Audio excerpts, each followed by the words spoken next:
Il est presque 18h sur BFM TV, soyez les bienvenus, nous sommes ensemble jusqu'à 21h. Voici le programme qui vous attend ce samedi. Des fusillades, un corps calciné, une spirale de violence. La guerre entre les bandes rivales sur fond de narcotrafic dans les quartiers populaires de Nîmes depuis une dizaine de jours terrorise les habitants. Elle oblige le maire à mettre en place un couvre-feu visant les mineurs de moins de 16 ans. Il sera mis en place à partir de lundi. Nous serons à 20h30 avec le préfet du Gard.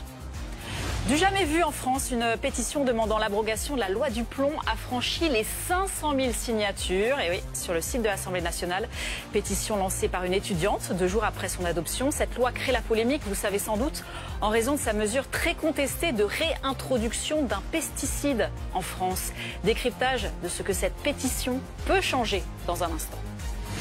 Lui n'entend rien lâcher. Donald Trump porte plainte contre le Wall Street Journal et Rupert Murdoch, plainte en diffamation après la publication par le quotidien d'un message d'anniversaire qu'aurait adressé en 2003 Donald Trump à Jeffrey Epstein. Message accompagné d'un dessin à connotation sexuelle et d'une allusion à des secrets partagés entre les deux hommes. Un message que Donald Trump qualifie de mensonger, diffamatoire ou encore honteux.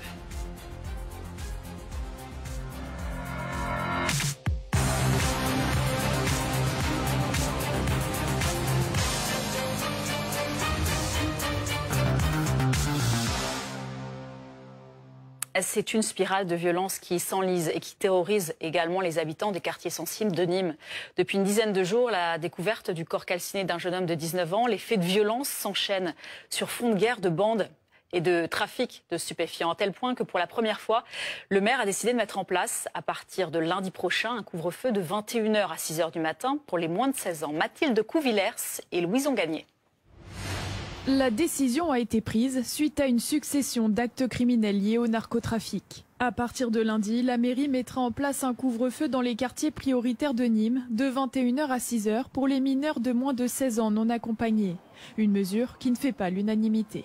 Tout à fait d'accord. À 21h, les mineurs, ils doivent être chez eux ou alors les parents savoir où ils sont. En quoi ça réglerait les choses, quoi.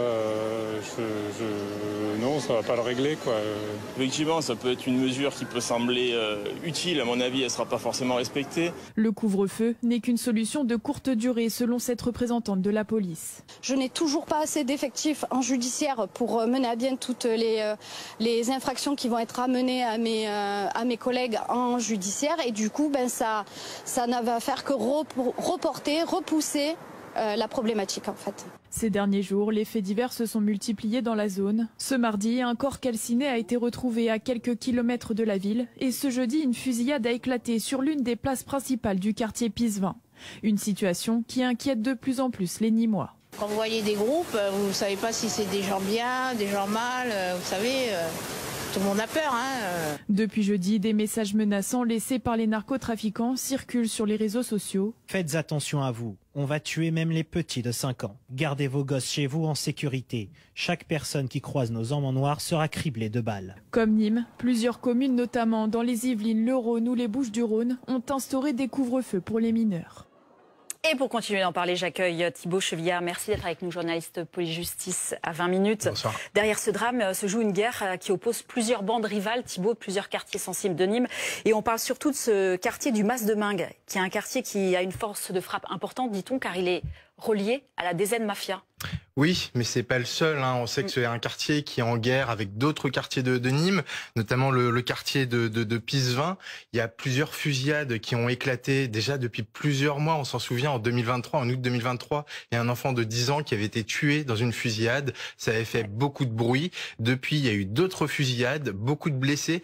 La dernière en date, c'était jeudi soir, puisqu'un groupe de jeunes a été visé par un tireur à bord d'une voiture qui a pris la fuite. Il n'y a pas eu de blessés cette fois-ci, mais ça a été une semaine assez sanglante, puisque mardi, il y a ce corps d'un jeune homme de 19 ans qui a été retrouvé à une trentaine de kilomètres de Nîmes. C'est un jeune homme qui était originaire de Seine-Saint-Denis, une petite main du trafic. Son exécution, elle a été filmée et elle a été diffusée sur les réseaux sociaux par les narcotrafiquants. Donc, on passe un cap dans l'horreur, on passe un cap dans la violence. Les narcotrafiquants à Nîmes sont de plus en plus violents. Et surtout, ce que dit la représentante du syndicat Alliance, qu'on a vu à l'antenne à l'instant, c'est que les narcotrafiquants font font la loi et que face à eux, la police n'est pas assez nombreux, les enquêteurs ne sont pas assez formé, nombreux. disait-elle. Hein. Ça remplace pas des gens qui sont adeptes du terrain et qui connaissent bien le terrain, c'est ce qu'elle disait aussi. Oui, c'est ça, et d'autant plus que là, pour l'instant, il y a des renforts ponctuels qui vont arriver dans la ville, mais c'est pas des renforts pérennes. Et puis, il manque des enquêteurs à Nîmes, au sein de la police judiciaire, pour réaliser des enquêtes, pour démanteler les trafics et pour retrouver les auteurs de ces fusillades. Merci Thibault. J'accueille Yohann Gillet. Vous êtes député du Gard, porte-parole du groupe Rassemblement National à l'Assemblée nationale. Soyez le bienvenu. Effet de ce couvre-feu, c'est une bonne chose quand le maire dit, par exemple, je le mets en place pour sauver la vie des gamins, ceux qui sont dans ce trafic ou pas d'ailleurs? C'est une mesure d'urgence à prendre à l'instant T, mais ça ne va clairement pas régler les choses.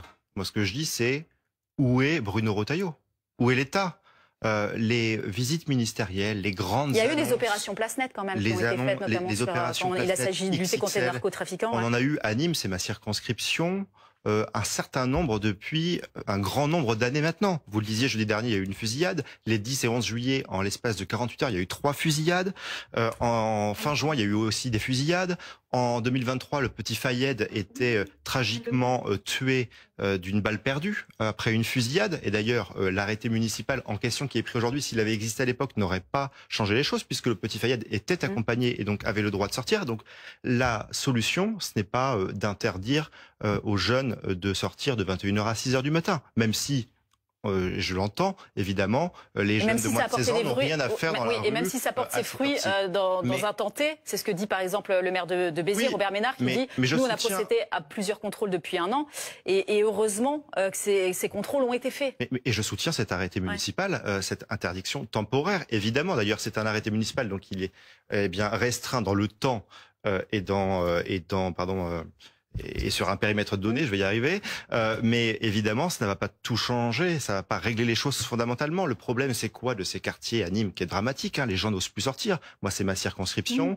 Vous voyez les habitants qui disaient c'est devenu Chicago, on n'arrive même pas à sortir. Et les médecins aussi, les médecins n'arrivent même pas à aller faire les courses. Et je vais vous dire mieux, le préfet lui-même ne se rend plus dans certains de ces quartiers.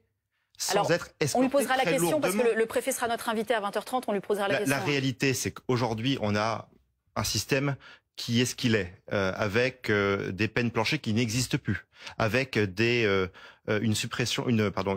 excuse de minorité qui est en place et qui pose un réel souci. Il faut supprimer cette excuse de minorité. On a des vous dites la solution, c'est supprimer l'excuse de minorité, vous dites ça? Bien sûr, entre autres, il faut aussi supprimer les aménagements de peine et les réductions de peine. Enfin bref, il faut de la fermeté. Et moi je dis, où est monsieur Retailleau qui n'a de cesse sur les plateaux de télévision de dire vous allez voir ce que vous allez voir. Moi c'est la fermeté, mais en attendant, monsieur Retailleau n'a strictement rien changé à la situation à Nîmes, comme son prédécesseur, monsieur Darmanin, n'a strictement rien changé, à part venir faire évidemment des gros coups de communication, des opérations place nette XXL qui n'ont strictement rien changé. Ok, ça n'engage que vous. Merci d'être venu nous voir, Yohann Gillet. Merci infiniment. Elle avait été lancée le 10 juillet dernier. Une pétition contre la loi Duplon totalise actuellement plus de 500 000 signatures sur le site de l'Assemblée nationale. Loi adoptée le 8 juillet du nom du sénateur Laurent Duplon. Et elle vise à lever les contraintes à l'exercice du métier d'agriculteur. On va en reparler avec vous, Mathieu Coche. Merci d'être avec nous, journaliste au service politique de BFM TV. De quoi parle-t-on très précisément tout d'abord, Mathieu? Alors d'abord, c'est l'une des pétitions les plus plébiscitées de l'histoire. On en est à 549 000 signatures. À chaque fois que je réactualise, il y en a 5 000 de plus. Ouais, ça va très vite. Ouais. C'est assez impressionnant. Et le député qui était avec nous disait que tout ça était sécurisé. D'ailleurs, la page de cette pétition, elle est régulièrement inaccessible. La loi en question, elle a été adoptée le 8 juillet et elle prévoit la réintroduction d'un pesticide qui est interdit en France, mais qui est autorisé en Europe jusqu'en 2033 dans d'autres pays d'Europe. Ce pesticide, il est donc réclamé par des agriculteurs, notamment les producteurs de betteraves ou de noisettes, qui disent ne pas avoir d'option en fait contre les ravageurs et subir de fait une concurrence déloyale.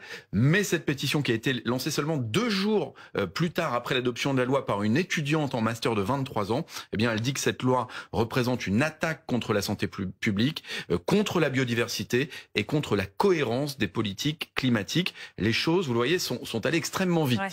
Qu'est-ce que ça peut changer? Parce qu'on se dit que c'est inédit sur le site de l'Assemblée nationale, mais aussi à l'Assemblée nationale, cette pétition qui a franchi donc les 500 000 signatures. Voilà, un demi-million de personnes, c'est vrai que c'est pas mal, mais potentiellement, il ne va pas se passer grand-chose, Anne. D'abord parce qu'il va falloir vérifier que les signatures sont issues d'au moins 30 départements ou collectivités d'outre-mer. Ça, c'est la règle pour que ça bouge un peu. Et ensuite, si c'est le cas, eh bien, la conférence des présidents de l'Assemblée nationale peut décider, si elle le souhaite, d'organiser un débat en séance publique. Mais attention, c'est seulement la pétition qui sera débattue. La loi, elle ne sera pas examinée sur le fond, encore moins abrogée. Les députés, ils peuvent aussi tout simplement classer cette pétition, faire comme si elle n'existait pas. Ils n'ont aucune obligation. Alors, il y a quand même une autre carte qui va se jouer, c'est vis-à-vis du gouvernement. Parce que vous savez qu'Emmanuel Macron est très fâché contre l'Assemblée nationale qui détricote son bilan écologique. C'est ce qu'il dit en tout cas depuis plusieurs semaines. Donc il pourrait, à travers cette pétition, eh bien, essayer peut-être de s'adresser aux Français, de faire quelque chose donc pour cette pétition et pour qu'elle soit entendue. Bon, on va voir ça. On en parle avec vous. Merci Mathieu. On en parle avec vous, Benoît Biteau. Vous êtes député et vous êtes agriculteur, député écologiste et social de la Charente-Maritime. Vous vous présentez comme agriculteur paysan bio. Une réaction tout d'abord à la popularité de cette pétition